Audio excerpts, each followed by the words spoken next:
Welcome to Pluralsight. My name is Sean Wilkins and I am a network engineer, author, and technical editor at InfoDispersion. I am excited to welcome you to my course, Basic Management Principles in a Cloud Environment. In Virtualization Environment Resource Allocation, we discuss the allocation of cloud resources and how they are handled. In determining resource use, deployment, and optimization, we talk about cloud resource use, verification, and optimization. In implementing security and policy account provisioning techniques, we focus on resource provisioning by covering a user's account life cycle, as well as how it can be automated or orchestrated. And finally, in reviewing the common cloud and virtualization SLA metrics, we finish up and discuss resource measurement, including measurement methods and metrics.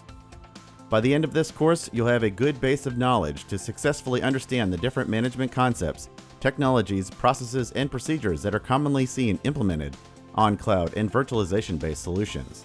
I hope you will join me on this journey to learn about the cloud with the basic management principles in a cloud environment course at Pluralsight.